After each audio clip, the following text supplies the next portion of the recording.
Inside a tavern, the talk of the town is all about monsters in human form. One of the men says they call themselves demon soldiers. He then recalls an incident that happened in the city 3 days ago, where 7 mages were brutally taken out by the demon soldiers. His friend gets spooked and asks if these soldiers are really that strong. The older man replies that strong doesn't even begin to cover it, because they have human-level intelligence and magical power even greater than dragons. The young man then questions why such powerful monsters are hunting mages, and according to the rumors, they're looking for something very specific. Suddenly, the scene shifts, and a mage shoves a man while yelling at him. Our hero, Sotel, falls to the ground, completely surprised by the woman's reaction. The mage, Amira, complains that he got a little too handsy for a simple healing spell. Sotel then apologizes for the misunderstanding,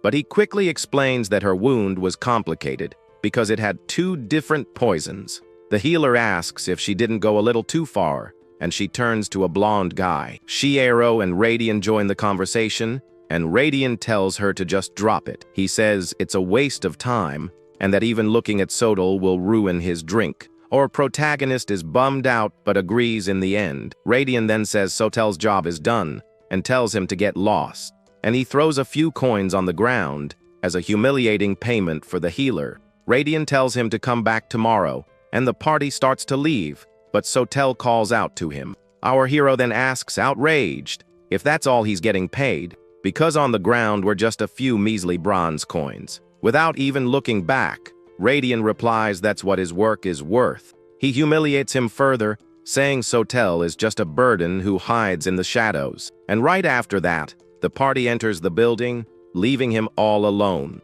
Meanwhile, inside, people recognize the famous rank of party. Everyone admires the trio and comments that they'll be rank S in no time. Outside, our protagonist stares at the closed door and lets out a sigh.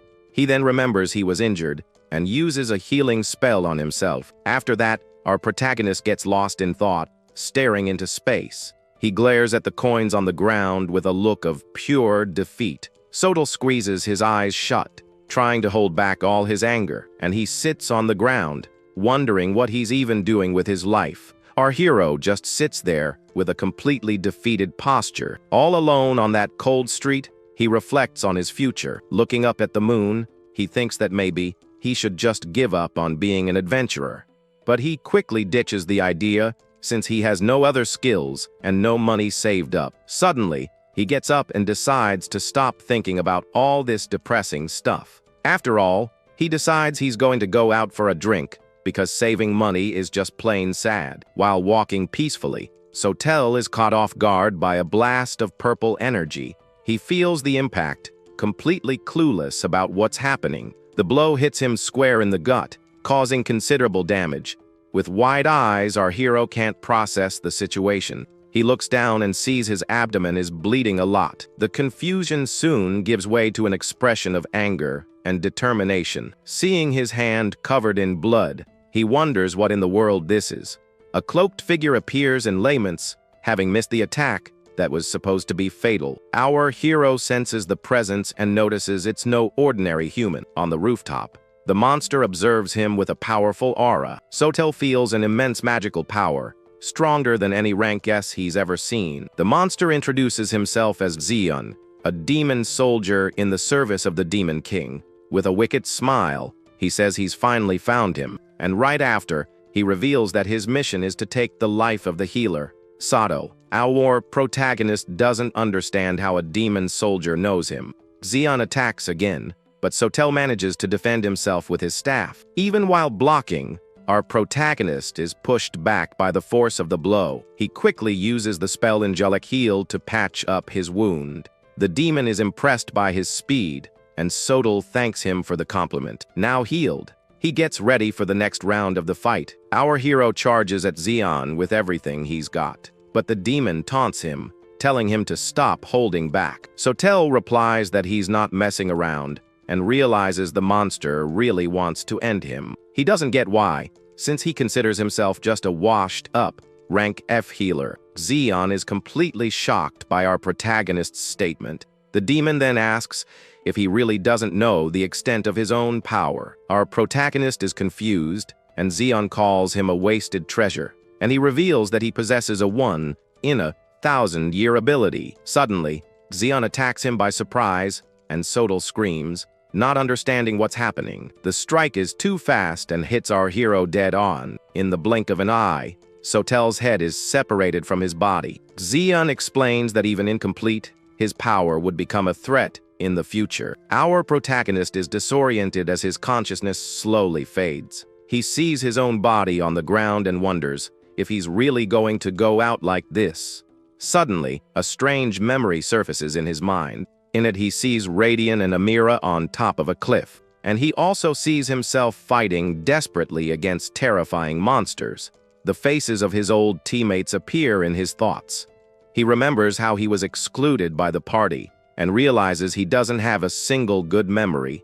The last thing he sees is the silhouette of Radian confirming his failure. His last memory is the contemptuous look from his former comrades, all while the demon Zaun watches him with a satisfied smirk on his face. The red glint in the monster's eye reveals its malicious and cruel nature, and Sotel's last thought is that he had a really crappy life. But suddenly, the darkness vanishes and gives way to a beautiful, sunny landscape. Unexpectedly, a blue eye slowly opens, taking in the sunlight. Then, it widens in pure shock and surprise at the situation. Our hero jumps to his feet, totally confused by what he's seeing. He wonders where he is. A sweat drips down his face. Looking at himself, he notices his body is different, much younger. Our hero is all alone in the middle of a forest under a massive tree. He then stares at his hands and notes that they don't have any scars anymore. Confused, he touches his chest because he's sure he should be dead. He gets up and walks to a lake,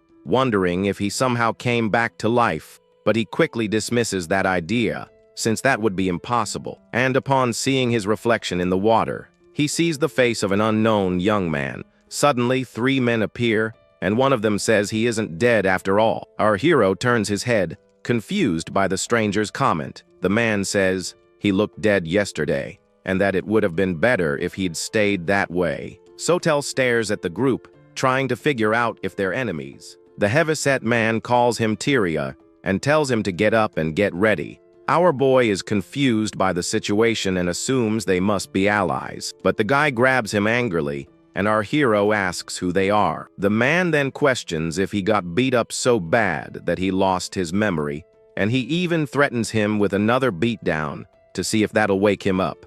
Our protagonist notices that Tyria's body is covered in wounds, just like his was. And as he realizes his soul has moved into the young man's body, a punch comes flying.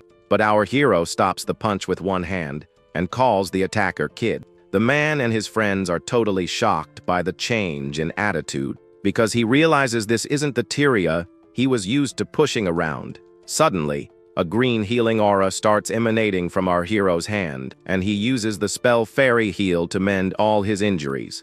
One of the cronies is surprised and asks when he learned to use healing magic. Our protagonist then replies that he's not the Tyria they knew anymore. The big guy gets ticked off by the response and takes his anger out on a nearby bird, and he yells at our hero not to get cocky just because he got a little stronger. He then threatens to kill him and tells his friends to attack with everything they've got. Our protagonist feels genuinely annoyed for the first time in a long while. He thanks Tyria for the body and prepares to teach these guys a lesson. And then he lunges forward with absurd speed toward the 2 goons. With impressive speed, he grabs the head of the first goon, and with a single, powerful blow, our hero knocks him out instantly. He then turns to the next one and warns him that he's up. The second goon gets furious and yells at him not to underestimate them. But our protagonist dodges the punch with ridiculous ease, and he lands a powerful counter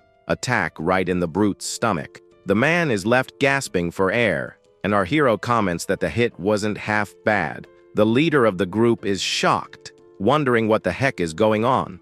Our MC picks up the staff from the ground, with the 2 goons already defeated, and with an intimidating glare, he asks if the big guy wants a beating too. The man is completely frozen with fear at the question. He freaks out and starts yelling that just yesterday, Tyria was a useless dead weight. The boss calls him worthless and is outraged by the sudden change. Our hero replies that he's heard the word useless plenty of times in his life. The heavyset guy then grabs a club and charges at him full force. But our protagonist says that as an adventurer, he's already been through hell, and using all his experience, he braces for the enemy's attack. Our boy blocks the club and lands a solid punch right in the big guy's face. He then says that using power without thinking is like a child's tantrum, and with a final apology, he ends the fight by throwing him backward. With the last blow, he says the guy can't even beat a rank F like him, and just like that,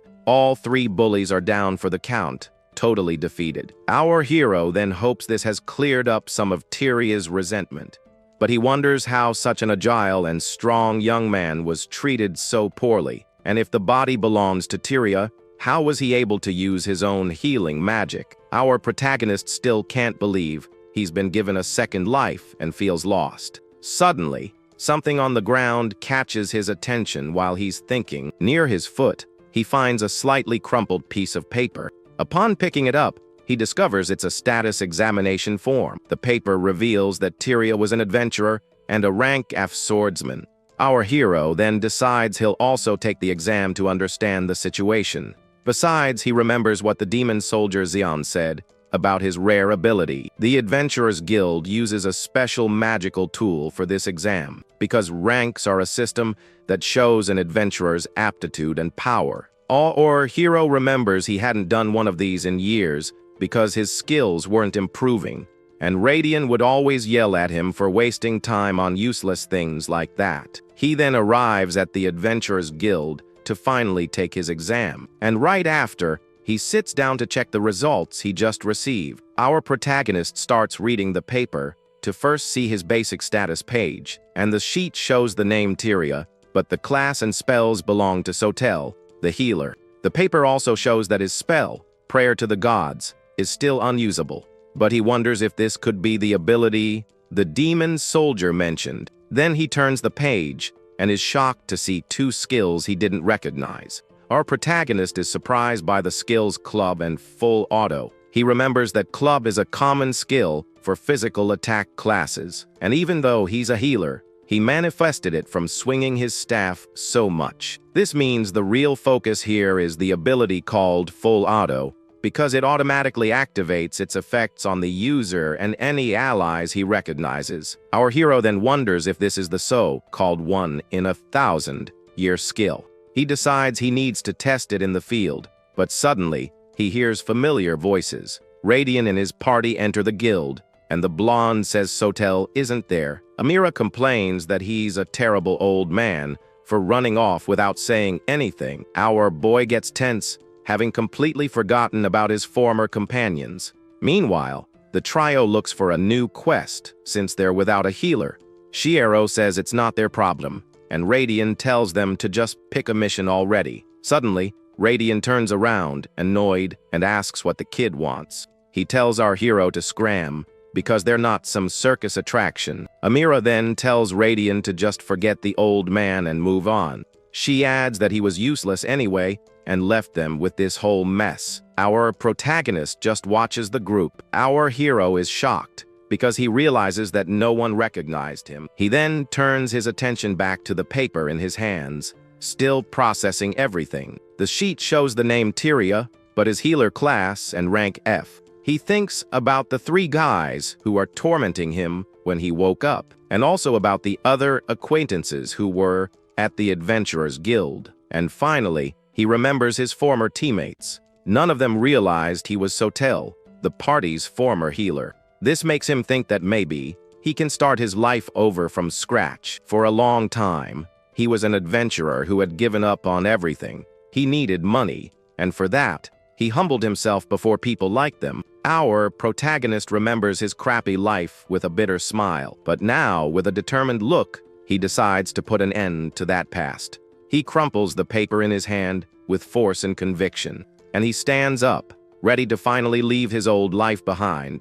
To test his new skills, he accepts a very simple mission. The task is rank E, and consists of eliminating 30 wolves from the forest. He uses the staff he picked up to defend against the creature's first attack, and with his eyes glowing, he prepares to use one of his new skills. Our hero then uses club and lands a devastating blow on the wolf. Another monster charges forward, and our boy gets ready for the next attack. With another clean hit, he finishes off the wolf and thinks about how good the skill is. Suddenly, he feels a surge of power and sees that club has already leveled up to 2. And the party doesn't seem to be ending, as 3 more wolves emerge from the forest. With a confident smile, he prepares to test his full auto ability. Our hero then extends his hand and shouts the skill's name with all his might, but to his surprise, absolutely nothing happens, and he's left confused. One of the wolves takes advantage of the distraction and lunges at him. With no time to think,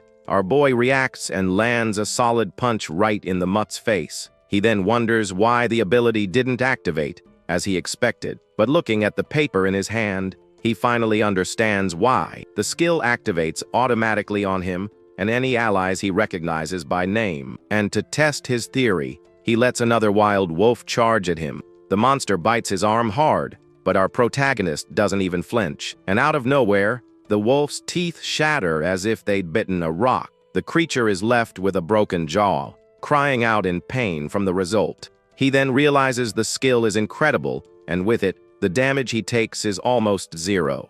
Our hero understands why the skill is a treasure, as it levels up faster. Now, everything makes sense, and he finally understands the demon soldier's motive. Because if he develops this ability, he could become infinitely stronger. The skill wasn't non-existent, he just didn't know he had it, and now he can start over. The ability had been active the whole time, but he simply didn't know it, and since he only ever faced strong opponents, he never felt its benefits. Now his body feels as light as a feather as the last wolf stares him down. He can see the creature's every move, as if it were in slow motion. Our hero understands that he'd been receiving the skill's benefits for a long time without noticing, and after the battle, the bodies of the wolves are scattered across the clearing. He then stares at the paper with the information about his new abilities, and he thinks that the full auto skill was something even the Demon King feared, but by a twist of fate, he came back to life and can now master this skill. With a dirty face, he promises to turn the tables and live this second life like a king. Back in the city, our boy walks the streets with a new purpose. He returns from the hunt carrying a huge, heavy sack on his back. The mission was to kill 30 wolves, but he got carried away and hunted triple that amount. Arriving at the guild, he sees an adventurer trying to flirt with a receptionist. The guy is holding the woman's hand with a very charming attitude. He calls her Rosa and asks if she has a little free time for him. The woman smiles shyly, but seems to be enjoying the attention. The adventurer says her shyness is cute and asks her out, but their conversation is interrupted when someone shows up behind the guy. The adventurer then slaps their hand away. The adventurer gets annoyed, but is cut off by a loud thud on the counter, because our hero slams a giant sack on the table, startling the receptionist, Rosa, and right after that, he throws down another huge sack, surprising the woman even more. Our boy then asks with an innocent face if he did something wrong. Poor Rosa is almost buried by the sacks of items he brought, and she's even more shocked by the size and weight of it all. Our protagonist hands over the mission paper and says he's here to turn in the quest. The woman takes the paper and is shocked to read that the mission was for 30 wolves, and her jaw drops even further when she sees the amount of loot he brought back. He then apologizes and says he accidentally hunted a little extra. The adventurer who was watching him is speechless at the scene he just witnessed. Because this rookie named Tyria seemed to have an incredible skill, our hero asks if it's a problem, but Rosa excitedly cuts him off. She congratulates him on completing the mission and is happy with the result, and says that for a healer to bring in so much loot alone is impressive. Our boy feels a bit flustered by the compliment and just says thanks. Rosa says that at this rate, he'll be promoted to rank E or even D in no time. In his past life, he only ever received fake smiles, but now he feels refreshed, and with a smile on his face, He thinks about how being young is a really good thing, but the adventurer rudely tells him to get out of the way. The adventurer then glares at him and asks if he's a rookie around here. Our boy vaguely replies that it's something like that. The guy laughs cockily and says he can see right through him because he accuses him of just trying to impress the receptionist. Our hero calmly asks what would be wrong with that. The adventurer then concludes that he just bought all those items somewhere. Our protagonist then questions what he would gain by doing that. The guy replies with a smug look that he's just a weakling, and he even brags, saying he always completes his missions solo. Rosa lets out a very forced laugh at the guy's pathetic display. Our boy finally gets it and realizes the guy has a crush on the woman. The adventurer provokes him to answer the accusation already. Calmly, our hero says he gathered everything with his own strength.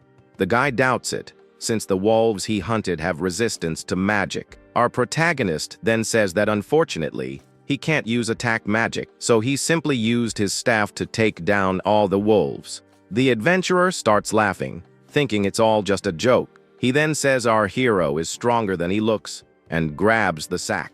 Our protagonist realizes there's no point in saying anything more to him. The guy gets annoyed by our hero's look. Our hero then tells him to take it however he wants because they won't be seeing each other again. Angered by our boy's attitude, the adventurer clenches his fist tightly, and he yells for him not to get a big head as he lunges forward with a punch. But suddenly, our protagonist's eye flashes with an intense blue light. The guy lands a solid punch on his face, but the blow has no effect at all, and the result is not good, as the adventurer screams in pain from the impact. He then looks at his hand, not understanding what just happened there. It's completely bruised and bleeding because of the punch. The guy asks what was done to him, and our hero replies, nothing. Our protagonist says he didn't do a thing, and that it was just his defense skill. And from the impact of the punch, his full auto ability levels up to 2. Thus, his self-healing and reflex enhancement also improve. The people around them comment that the injury looks pretty painful, and they even find the guy pathetic for getting beat up after starting the fight. The adventurer is filled with shame and anger over the whole situation, so he grabs his sword, ready for round 2 of the fight. He draws his weapon, completely determined to get revenge on our hero. Yelling that he'll never forgive him, he charges forward with a sword attack. Our protagonist calmly predicts the downward strike coming from the right, and he easily dodges the attack by just stepping to the side. The adventurer is shocked, not expecting him to dodge so easily. Even with an injured hand, he prepares for the next sword attack. Then he tries a horizontal slash from the left, but our hero predicts the move. Thanks to his skill, he can read his opponent's every movement. It's as if his brain and muscles were directly linked. The fight continues, and now the two face off on top of a table. The guy gets desperate, because losing to a rookie would be a joke. Completely losing it, he screams that he's going to end our hero's life. Our protagonist then challenges him to see if he can deliver on that promise. With his opponent completely losing it, our hero decides it's time to fight back. So, the adventurer lunges forward with a rage-fueled sword strike, but our protagonist dodges the attack with impressive ease, and the guy calls him a pest. The adventurer's face twists in rage for not being able to land a single hit. He tries a horizontal slash, but our boy ducks and dodges it again. Our protagonist then says the guy is an adventurer too, and gets ready for a counterattack. Seeing the punch coming, the man tries to defend himself with his sword. His eyes go wide with fear as he sees the speed of the incoming attack. Meanwhile, our hero stares him down with a serious look, his eyes glowing blue, and with a cold expression, he says it's nothing personal before striking. The adventurer attempts a desperate strike, but our guy shatters his guard. In a swift move, our protagonist grabs the guy's hand with absurd strength. The man is in complete shock, not believing what's happening. With a single move, our hero flings him away, his sword flying through the air, and to finish it off, he lands a powerful punch right in the adventurer's face.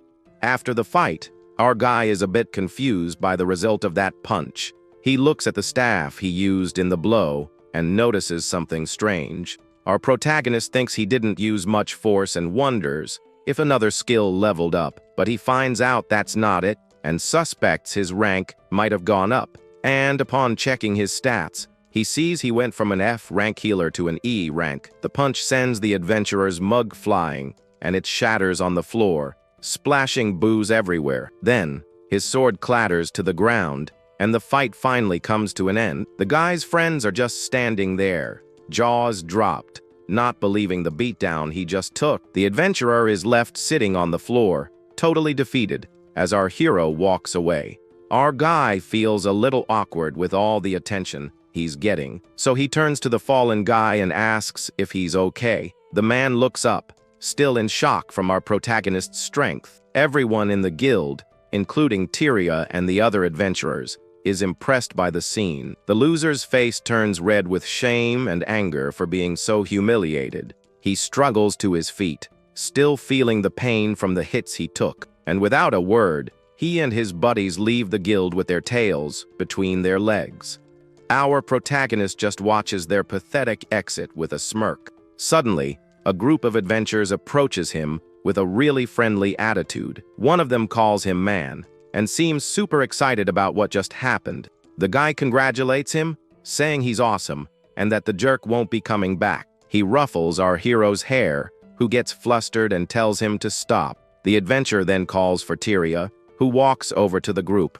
The young woman thanks our boy and apologizes for him getting involved in the mess. Our protagonist says it wasn't her fault, while the other guy is still hugging him, but Tyria looks away a bit awkwardly, as if she wants to say something more. Our guy smiles and tells her not to worry, because he just really didn't like that dude. Her reaction leaves Tyria with a surprised look on her face, but then she breaks into a smile and gives him a genuine thank you for the help.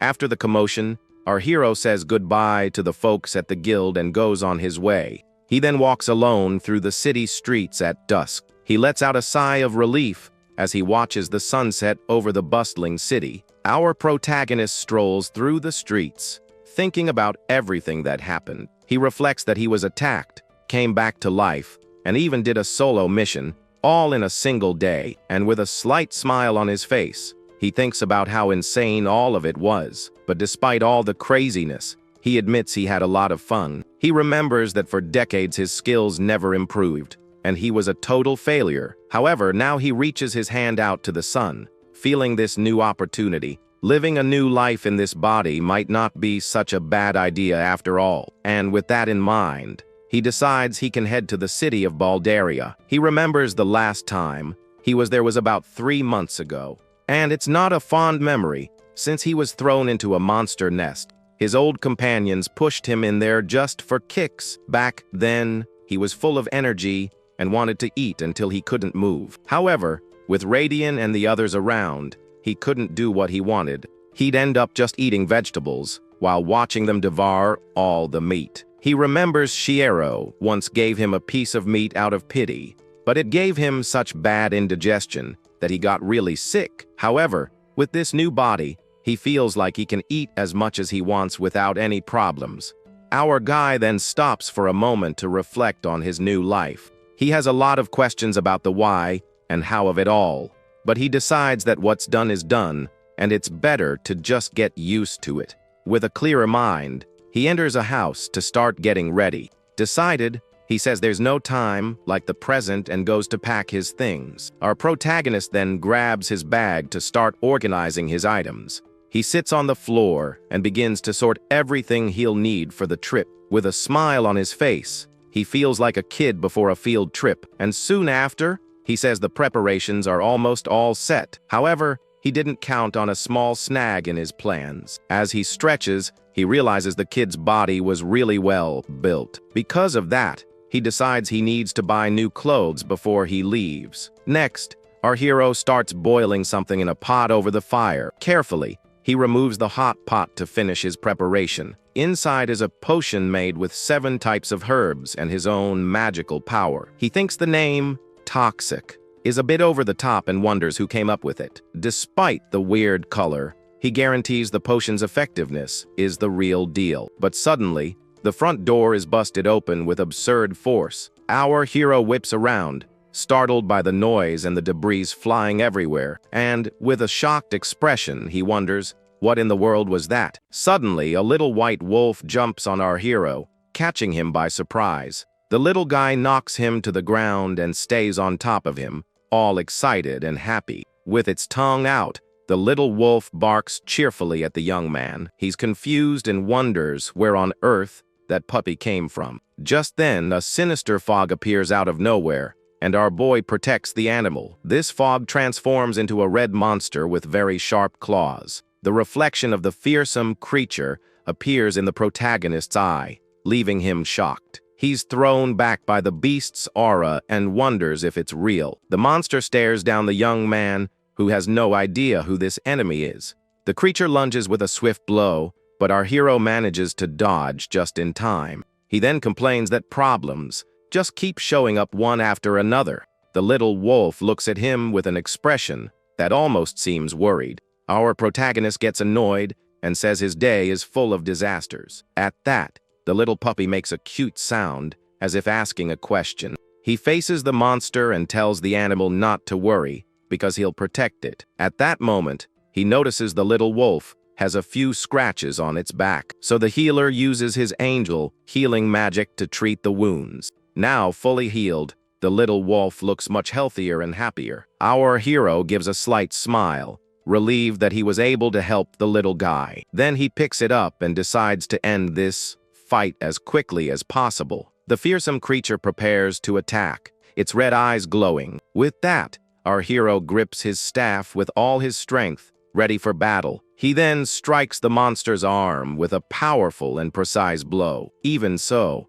the enemy's strength pushes him back along with the little wolf. Our boy becomes thoughtful as he notices something strange about the beast's attack. The shadowy creature advances again, its tentacles ready to strike. Annoyed, he complains that the monster is wrecking his house like it owns the place, and with a shout, he lands a devastating blow right in the middle of the creature. The young man swiftly dodges another of the shadowy foe's attacks.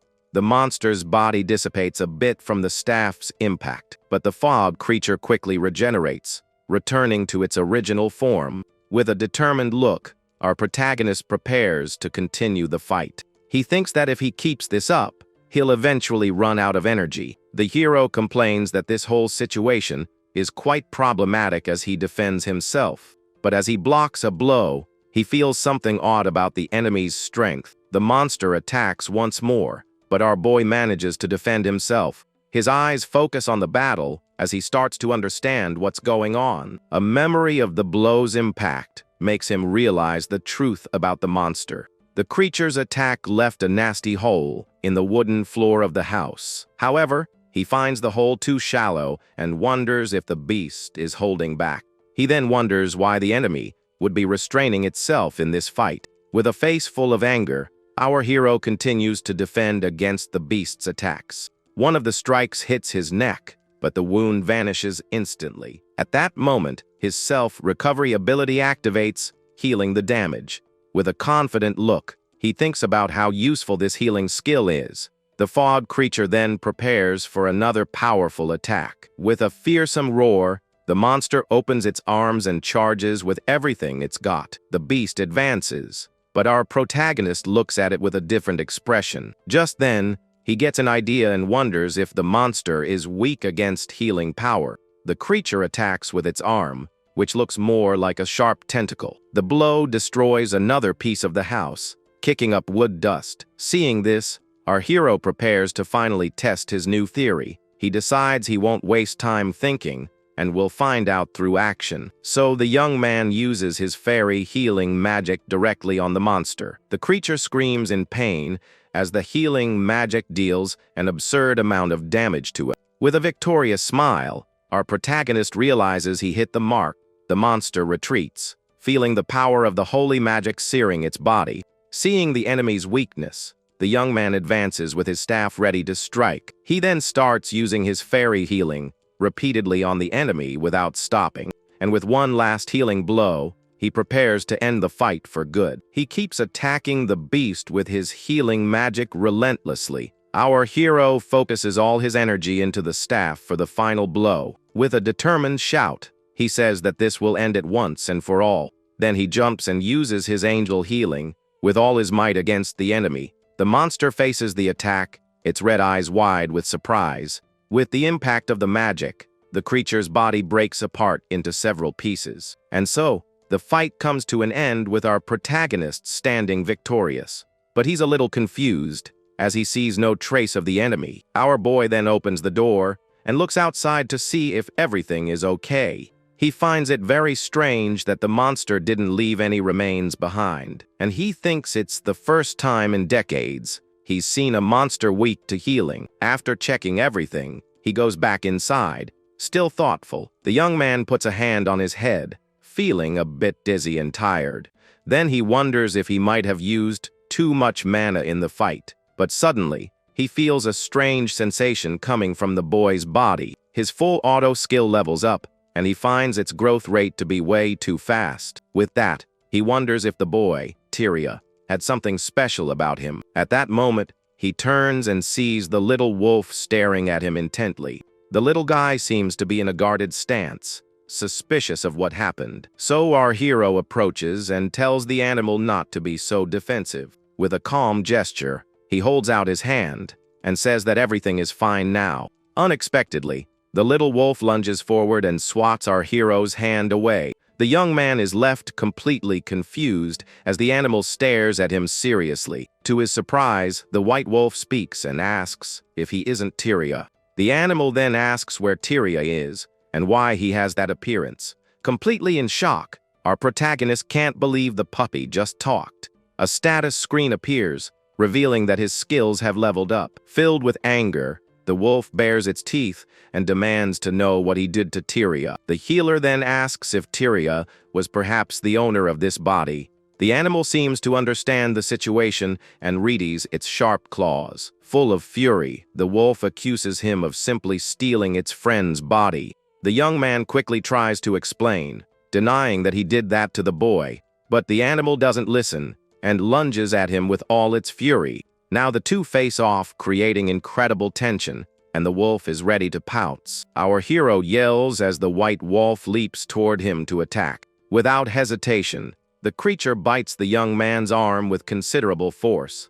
Even with the bite, he maintains a serious and focused look on the situation. The wolf stops for a moment, looking very confused by the result of its attack. The animal keeps biting his arm, but it doesn't seem to have any effect. The healer then asks what happened all of a sudden. Since the bite didn't hurt, the wolf stops its attack and complains that its stomach hurts. Our hero is confused and wonders if it still had some injury. But in reality, the little guy was just hungry and asking for food. The healer then gives an awkward smile upon understanding the situation. With that, he serves the potion he prepared, and the wolf devours it instantly. The young man watches the animal eat with a very suspicious look. The little wolf is amazed by the taste and says, "It's overflowing with power." Our boy finds that very suspicious, as the animal started speaking more clearly, so he asks if dogs can have that kind of soup. The animal replies that it's not a dog,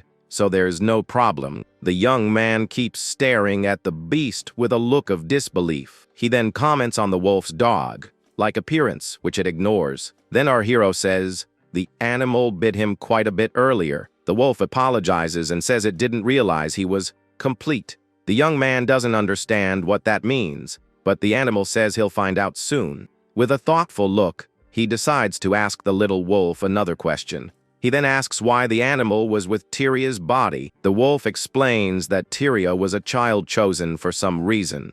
The creature says it had the mission to care for and protect the boy. Our hero then says it should be panicking because Tyria is already gone. The wolf nods in agreement and says that what he said is true. It then smiles and says that must have been the boy's destiny. Our hero says that Tyria was 18 years old and that what happened is a shame. Therefore, the creature says its mission now is to guide our protagonist. The young man gets a bit tired of hearing that same story again. He then changes the subject and asks what that monster from before was. After all, he had never seen a fog creature that was weak to healing magic. The wolf then replies that To be honest, it doesn't know much either. It only remembers being suddenly attacked when it went out to look for Tyria. The healer gets stressed out because demons and strange monsters have appeared.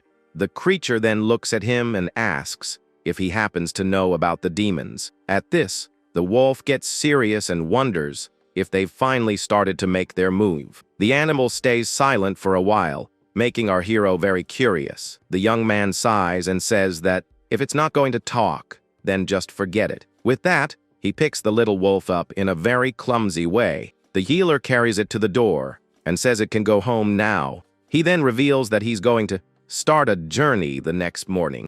The young man says it's none of its business where he's going, as it's his new life. But the wolf refuses and says it will accompany him on this journey anyway. After all, it says that if it doesn't, it won't be able to face Tyria later. Our hero says he doesn't need a guardian, as he's too old for that. But the wolf insists it needs to stay by his side, especially if the demons have made a move. Then the creature starts to glow and says it's surprisingly useful when it wants to be. Our boy is shocked by the light, and the animal says it hasn't properly introduced itself yet. It reveals itself as Gracia of the Sky Messenger's clan and carries him into the air. Our hero gives a somewhat forced smile at the whole unexpected situation. His blue eye reflects the sky as he flies on the back of the giant creature. With that, the two fly through the skies at high speed, soaring over the entire city. Then he gets a view of a couple holding hands, walking down the street,